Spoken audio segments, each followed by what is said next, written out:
Hey guys, Tyson, Bench Clear Media here. Just pulled into my first card show I've been to in a really long time, probably 2 or 3 years in Calgary now with the pandemic. And meeting a couple of friends from Discord group that hang out in Calgary here, collect cards together. Just gonna check that out.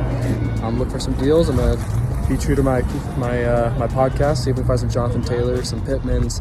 Be looking for some 2021 cards people might be impatient with not being able to grade them right now. So we'll check it out and I'll see what kind of deals I get and I'll show you guys. So I'm in the show right now. It's going to be a little bit smaller. And it's going to be hockey predominantly. Obviously being Canada, that's one of the main polls. So we'll walk around and we'll see what we can figure out.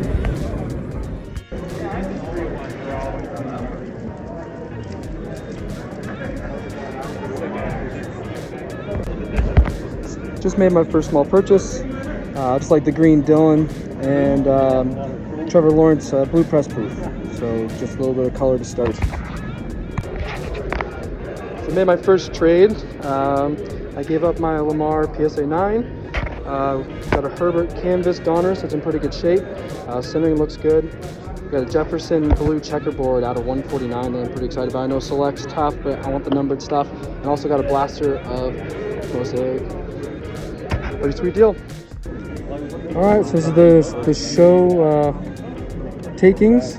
So I got this Lawrence here down to 20. It's a little bit rough on the top, but I said I'm going for Donruss color, so that's good. Another Donruss color.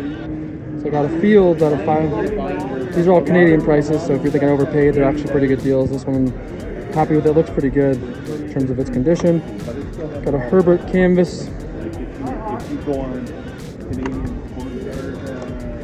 And Jefferson checkerboard. Pretty cool card. Numbered to 150. Again, if you get select, you want to make sure it's numbered with how much they printed the retail on us.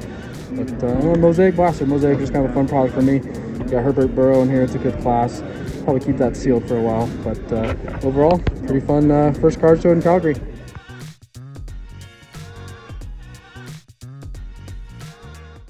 Welcome to the show, sir. Hi. What's up? I think I can smell that paint you were talking about. That's right. My wife's been working hard. She's when she's like, hey, I want to paint something, you see her like, and she's got paint all over her hair and she just knocks it out one day. I'm not that type.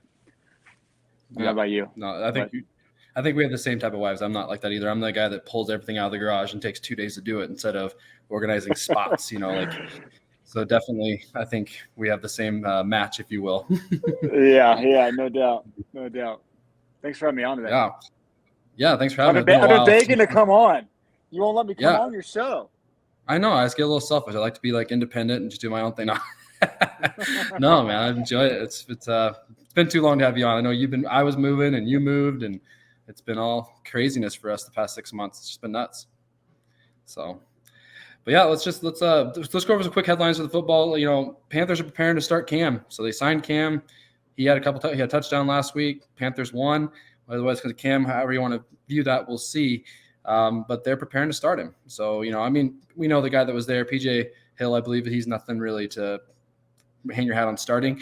But really interesting to see what happens if Darnold gets healthy and Cam's winning with the Panthers. It'd be interesting to see if they do there. So I think that's a notable headline to see if Cam had a little bit of resurgence. Baker said he's the most beat up he's ever been and nobody cares. It was the quote. That's a great quote, and it's very true. Yeah, and it is. And I think, obviously the hobby feels that way. His cards have dropped quite a bit from the rookie report. Him and Wentz were the two biggest fallers for quarterbacks. The Browns just been a tough spot. They're a running football team, but they've been injured quite a bit, had a lot of tough breaks. They've won some big games, lost some bad games, but they've been really inconsistent. They blow out the Bengals and they get blown out last week. There's a tough team to read, but Baker's season's been up and down for sure. Any thoughts on Baker? Are you kind of off on him long term, or how do you feel about Baker? Yeah, I think offensive limiting. Yeah, I agree. You got top two running back duo. Like, you got the top running back duo in the league, and you've had arguably two of the top 20 receivers for 3 years, and you still can't do anything.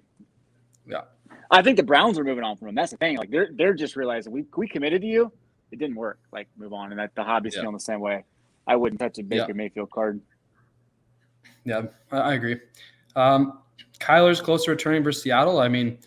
Missing 2 games is kind of the same story with Kyle. I think that's one of the concern with him being invested in the hobby is he tends to get nicked up. A lot of size concerns with him, the way he plays.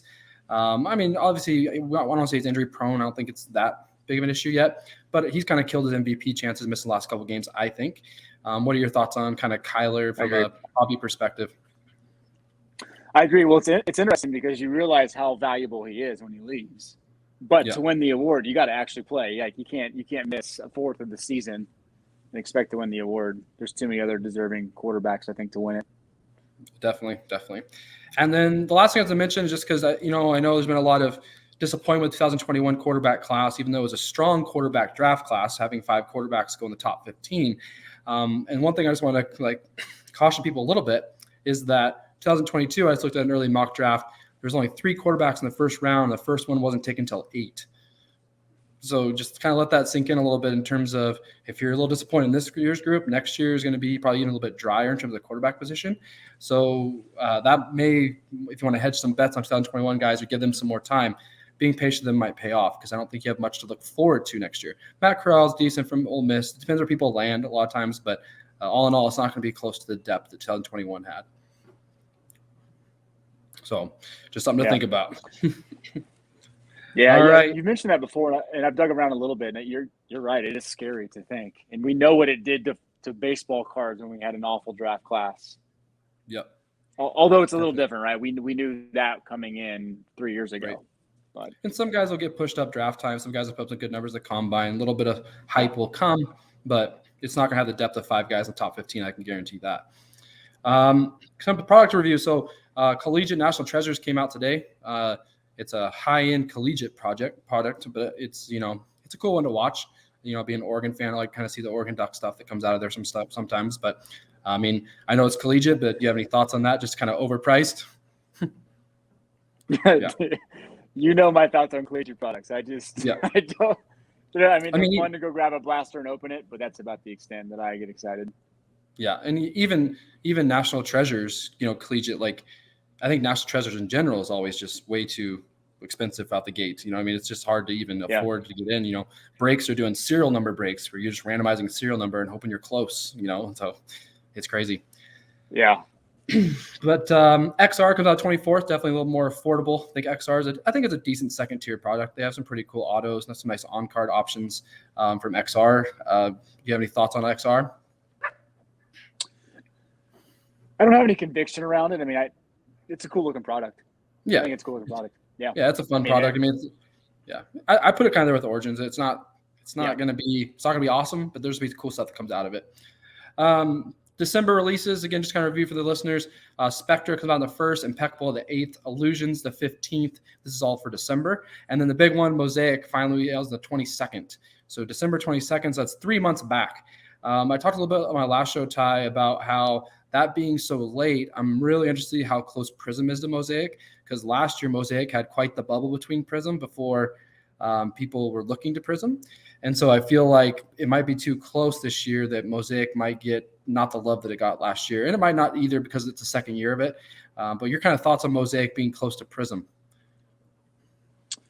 Well, we don't know if it's going to be close to Prism. We don't know how far Prism's going to get kicked back and back and back. That's the reality.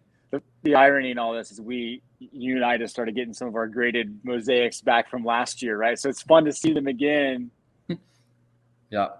I don't know. I think Mosaic will do really well. It'll be the first Chrome product that people actually, gravitate towards. So I think it'll do much better than we think.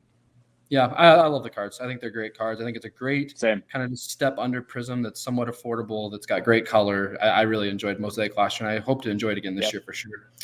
Just kind of Absolute check-in. With Absolute and Donner's kind of being the only two things that we're really focusing on right now with the Kabooms and then the Downtowns. Absolute Wax is going for $525 for a hobby. Blasters at $42 and Megabox $75. So that's holding pretty strong for the last 3 weeks now. They haven't budged. I thought they'd drop by now, but they haven't.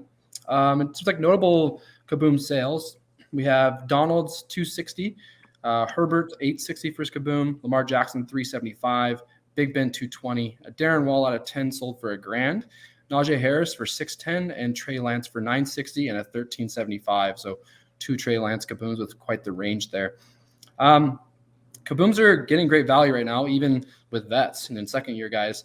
I think you and I talked a little bit offline about how Kaboom is kind of a step ahead of downtown. I said, like, do you have any idea, Ty, or do you think how the rarity compared to downtown, how much more rare is a Kaboom to downtown, or do you think they're pretty close? I think they're pretty close. I do. Yeah. I mean, I feel like Panini would actually do themselves a favor by sharing the scarcity of these. I think back to like early 90s when Top shared the scarcity numbers on like refractors, and people knew, like, even if it's just 2,000, right, or if it's something as low as 500, I think it would actually help people get more excited if that's possible. Yeah. But I don't know. I think it's probably comparable. I am curious what you think about the scarcity of like some of the items coming out of Prestige. I like some of the items coming out of Prestige. Like, I like the drips. I think they're pretty cool. Yeah. I'm surprised it actually hasn't gotten more love. Right. I haven't heard a lot about the drips, actually, to be honest, but I've kind of heard that the people are the rarity angle. They're wondering how rare they are because they've been hard to find. So I'm interested to see about that for sure. I did forget to mention Mac Jones was $2,750 for Mac Jones's Kaboom, and then Trevor Lawrence is for $2,000. So Mac's bringing in the value right now, way over Lawrence. I still think well deserved. Well deserved by what he's showing. I just think that Lawrence is getting kicked down quite a bit. I think we'll see if he can build himself out of that Jags hole, but we'll see. Donner's check-in, because that's still our other flagships we're following. Hobby 375, Blaster 37, Mega 85. Those have been pretty stable right about there for, I don't know, a couple, like 6-7 weeks now. Hasn't really moved much from there. Yeah. A couple downtown sales and a couple notable sales from that I picked up. Trey Lance downtown 700. These are all in November, so this is new stuff. Devontae downtown for 500. That was kind of after his big game this week, so I thought that was a funny, quick 500 sell for him.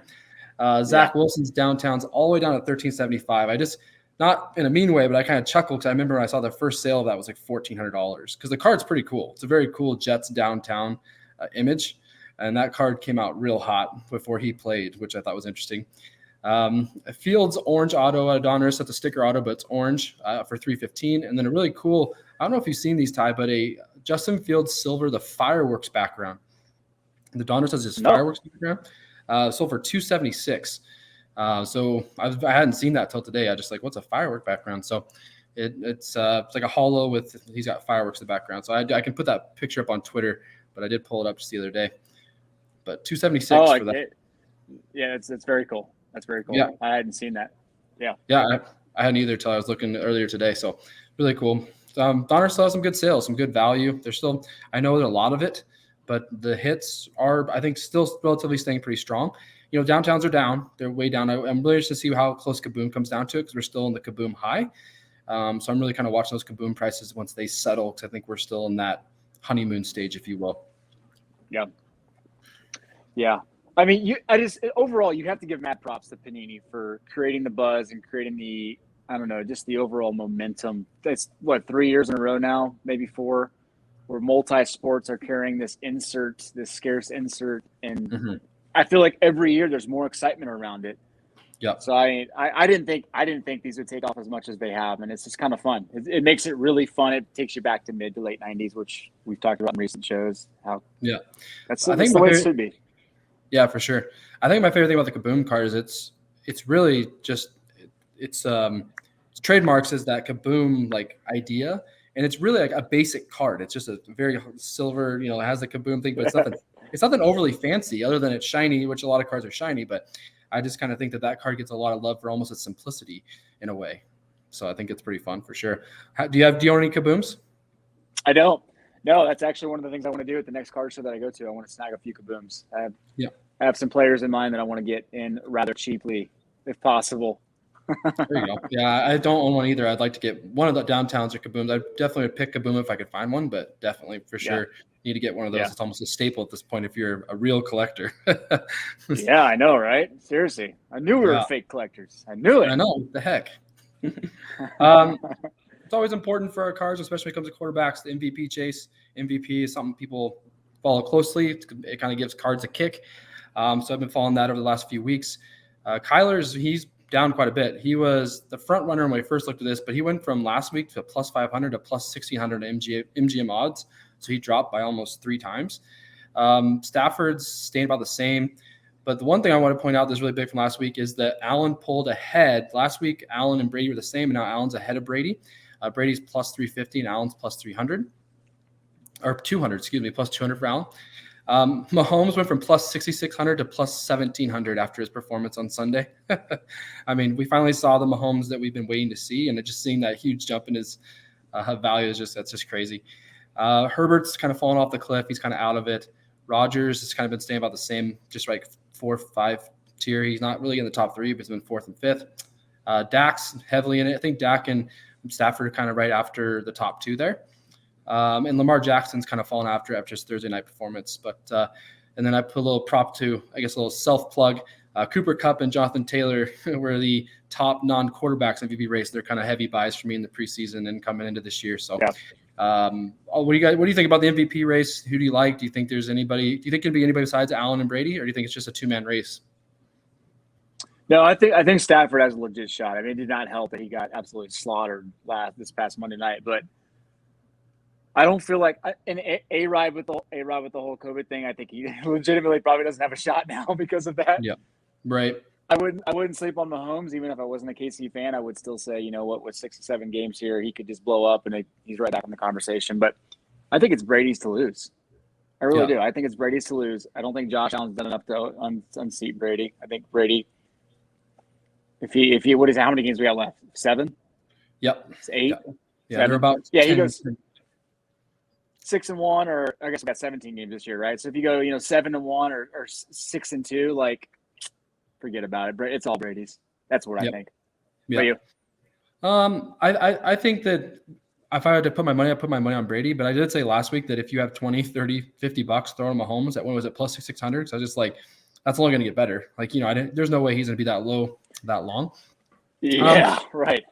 If Green Bay wins out or something, I think that COVID thing kind of erased. I mean, he still only lost 1 game this year. So I don't think Rodgers is completely out of it. I kind of I worry about Stafford a little bit just because he's going to lose a couple more games that division. The division's just tough. I could just think that the Cardinals might get him again, or Seattle might get him. Like, I just could see them losing 1 or 2 more. And it's just a matter of who, like you said, who goes 7-1 to finish, or 6-2 to finish. Yep.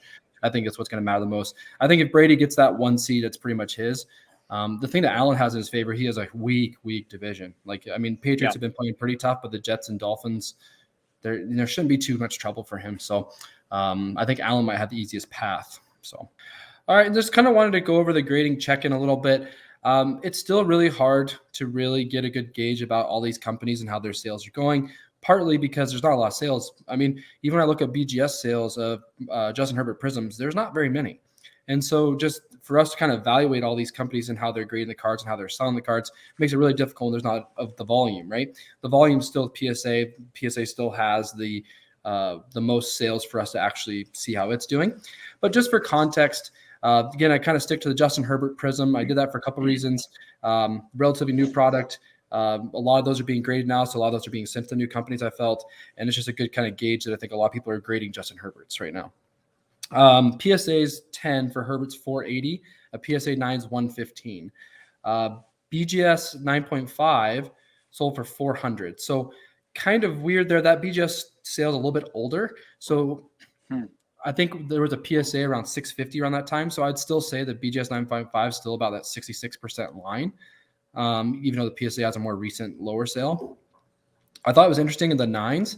SGC 9's 120. CSG's 9 is 90, and HGA's 9 is 100. So they're all pretty close to a PSA 9 relatively, but then their 10s aren't. And so that's what I also think is interesting. They're not matching up. It's almost like anything's a 9 to people, but everything above a 9 people are interested.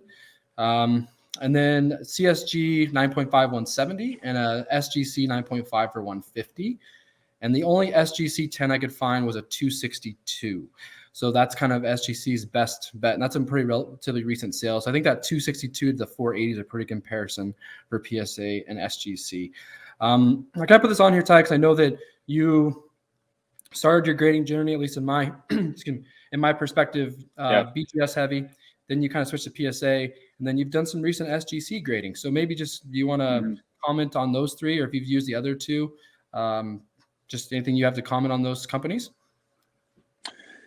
Yeah, it has been a journey. You're right, because I feel like as you grade more, you start to fall in love with certain slabs. That becomes a big deal, right? You want the slabs that you like.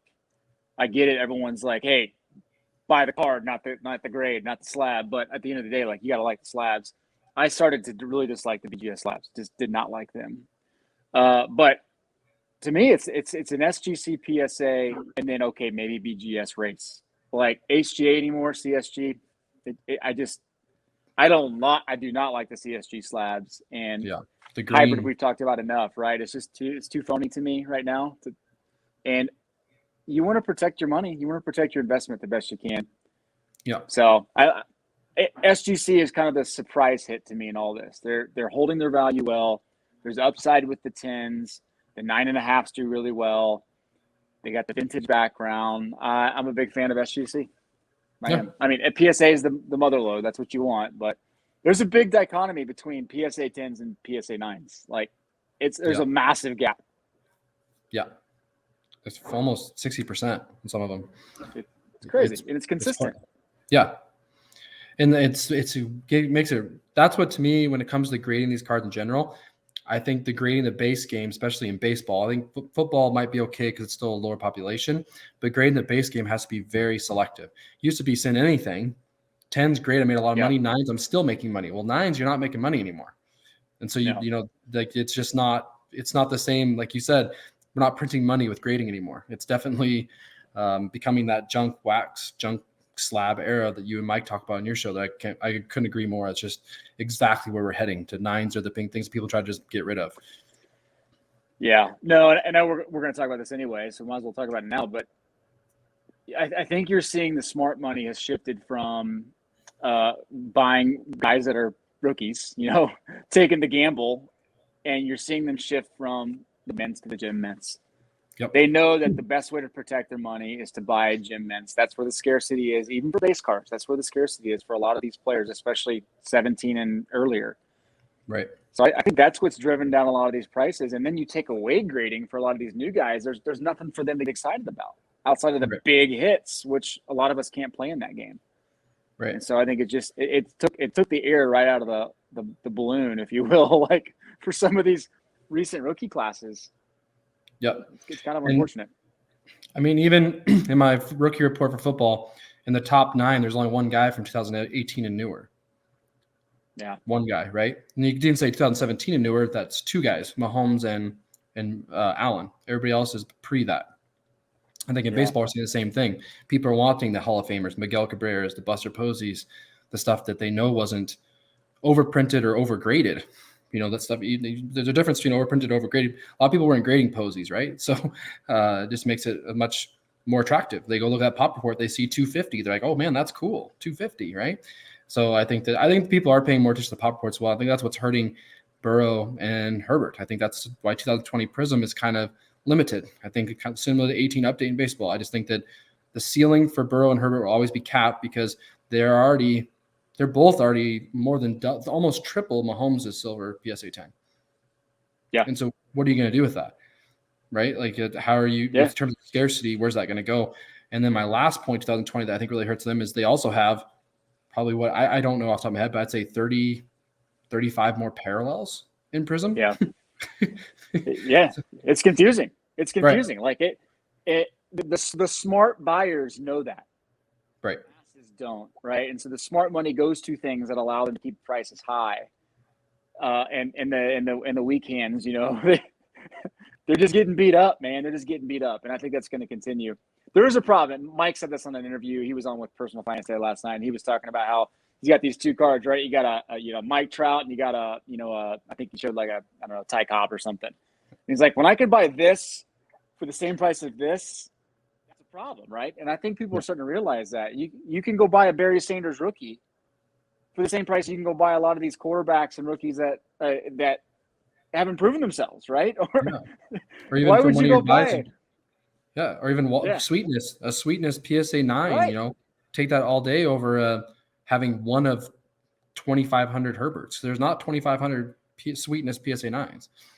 And I just think that to me, as a again, I won't say true collector and sound conceited, but I care about the scarcity. Like, I'm already going through my collection. Anything with over a pop of 2,000, I'm not as interested in keeping as much. I'm just like, there's 2,000, 2,500 of these, they'll come back around. Yeah.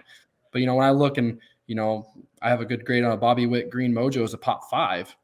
That's sweet. I want a pop 5 card. Yeah, I want that card too. I want that card too. So but you're right. You're right. There is a massive shift taking place right now into vintage, and it's for the right reason. People got overwhelmed with the overprinting, but they want to stay in the hobby. Yeah. And they know the best way to do that is to go buy scarcity and to go buy things that they can't reprint, things that you can't probably grade again. That's what I think there's exceptions to the rule. I think Tom Brady's the exception to the rule right now. I think we're going to talk about buys and sells. Like, he's a no-brainer to me, right? You're not going to ever see a guy like this again. Probably. Right? Never. Never going to, the stats like this, you're never going to see it. Right. Yeah. So, into our buy and sell segment, you got Tom Brady. It's pretty straightforward. I think the problem with buying Tom Brady is, can you afford it? I think you've been doing a lot of research and actually really going through collections and seeing different things. And you've found quite a few, I'd say maybe affordable Tom Brady's or different Tom Brady's that you could go for besides Bowman Chrome. Do you have any you want to share? Yeah, I do. So if you're going for rookies, go buy the Auroras, go buy the Pacifics. You can get gems and gem mints for reasonable prices. You don't have to go buy the Bowman Chrome, right now. Right. But I'm a big fan of going like 2002 to 2009, basically. And there's a lot of great Topps Chrome stuff in there, a lot of great Bowman Chrome stuff in there. Go get the X-Fractors, go get the Refractors, buy them raw, grade them. I think that's an insanely good strategy because there's just not a lot of it out there. Right. There's just not.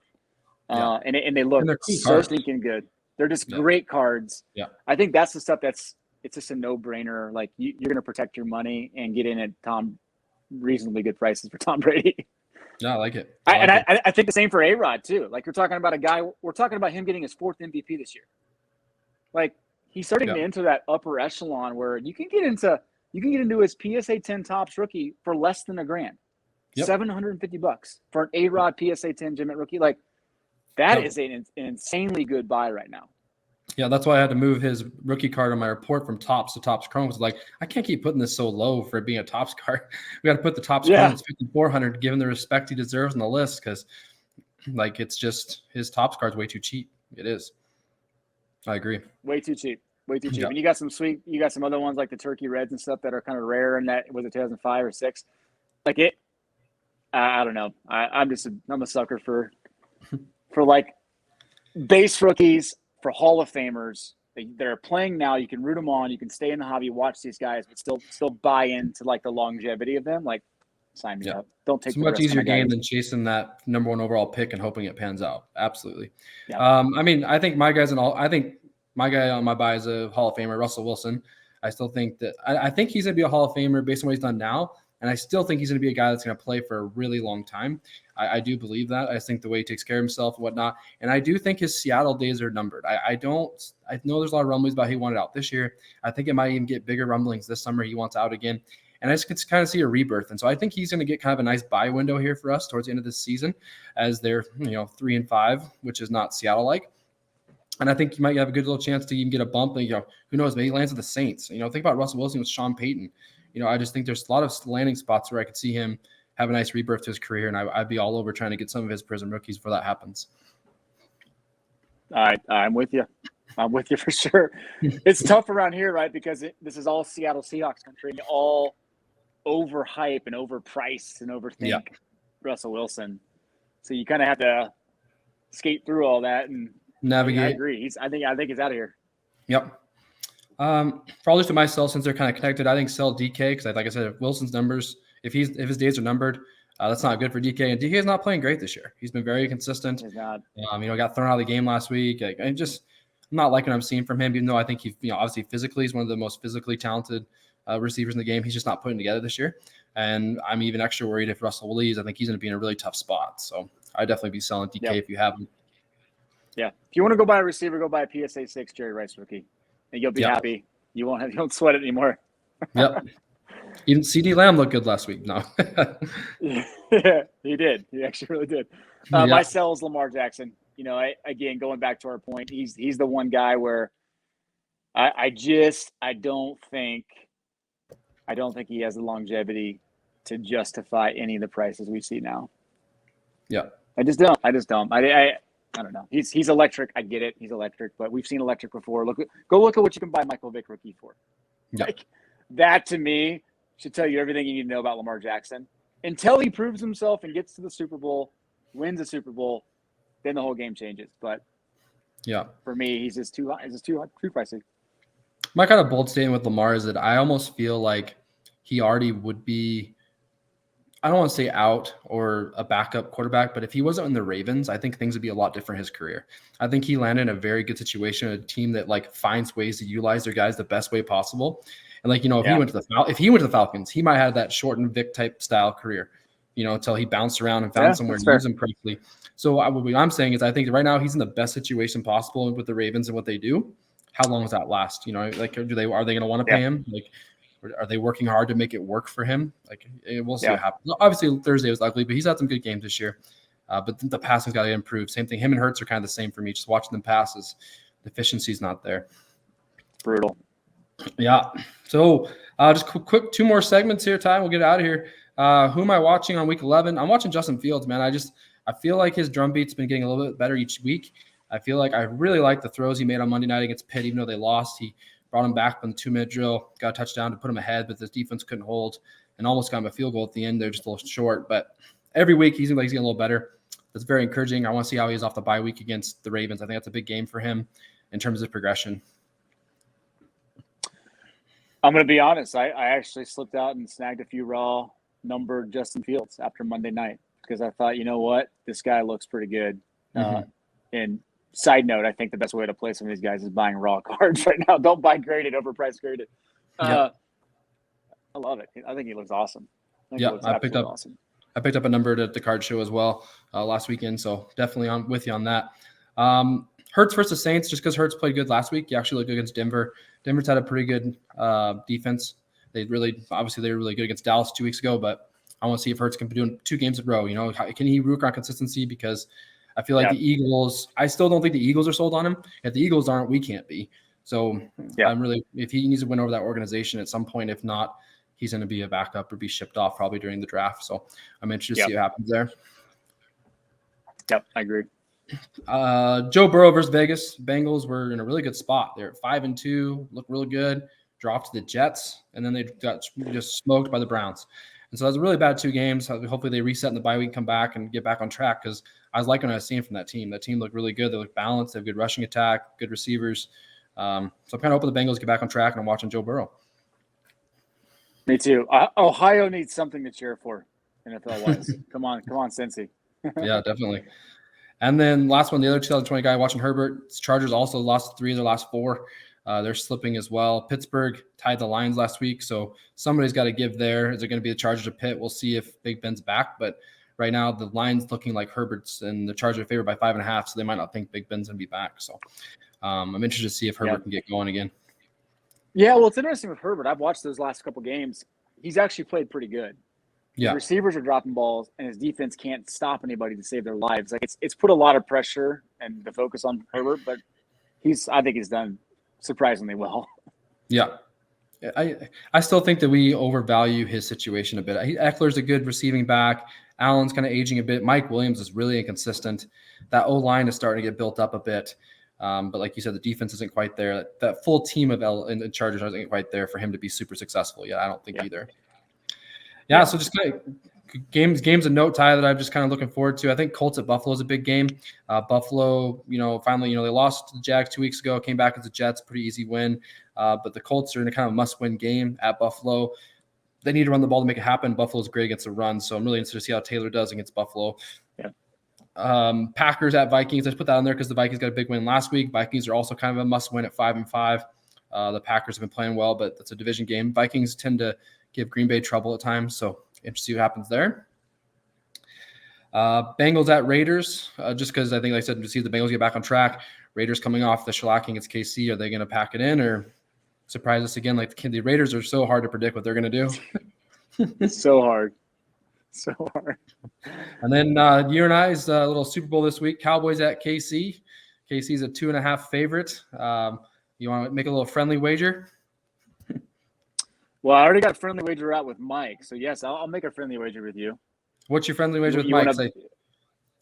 Well, ours is pretty expensive. The loser has to come to the other person's city for a show in the spring. And they have to pay their own way, which I would love for you to come down to Montana for a show in the spring.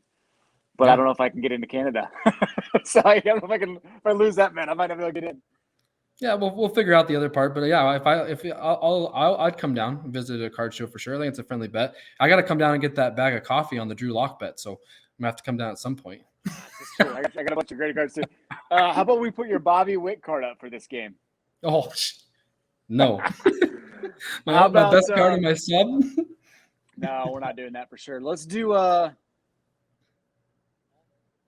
The other person gets to pick any blaster of current products, football products, for this year. That sounds good. Is that fair? Yep. Yeah. We'll do it. Okay. All right. And we'll go straight up too. I won't get points. We'll go straight up. You and Mike go straight up. Or on that note, no, straight up for sure. That's basically a straight up bet anyway. They're giving us 2.5 for the home game. This determines which of the quarterbacks is going to be in the conversation for MVP. Yeah, I think the winner of this will be the one that we can talk about. So, yeah, and I think Mahomes would be like, "Man, I wish I had all those receivers that Dallas has, not just one." Oh, right. No kidding. So we have Cardinals at Seattle again, just to kind of see if Seattle gets off the deck or if Cardinals finish them again. We don't know if Kyler's playing; they might hold him out one more game to make sure he's completely healthy. I mean, they're 1-1 without him, so we'll kind of see what happens there. I'm just interested to see if Russell gets back on track because obviously it's the first time Russell's ever been shut out in his career. The snow played a part, but Green Bay's defense has been pretty tough. Chargers at Pitt. Again, we already mentioned that. Pitt tied the Lions last week. Chargers a tough loss. Chargers need to get back on track. They're going to keep up pace in that division. The AFC West has been kind of crazy, just like the AFC North. All AFC West and AFC North, all 4 teams in all 4 divisions, nobody has a losing record, and they're all a game and a half apart from top to bottom in both divisions. So AFC West and AFC North is going to be a very interesting finish, to say the least. I think speaking of that, want to make a pick on those 2 divisions? Who do you think is going to be the North champion? Who's your pick first? I think the North, I'll say this. I think it's going to be the Ravens, but I want it the Bengals. I like to see somebody else besides the Steelers or Ravens, personally. Yeah, well, I don't think it's going to be the Steelers for sure. But I'm going to go with the Bengals. Because I just want it to happen. I'm going to will it. There you go. We all want our AFC West. To be worse than come on. AFC West. Yeah, Broncos and Locke, right? Is that what we're doing? No? Actually, I wouldn't be surprised if Locke's playing in a couple weeks. No, I know. Bridgewater's been kind of meh. Yeah. Yeah, I think it's KC right now. It's funny how bad KC's played, and they're still at the top. They lost their chance. The Chargers lost their chance. All those guys, they lost their chance to really have a chance to win that division. So, I'm with you on that. All right, buddy. Well, I appreciate you being on the show. Good little hobby chat, and many more ahead.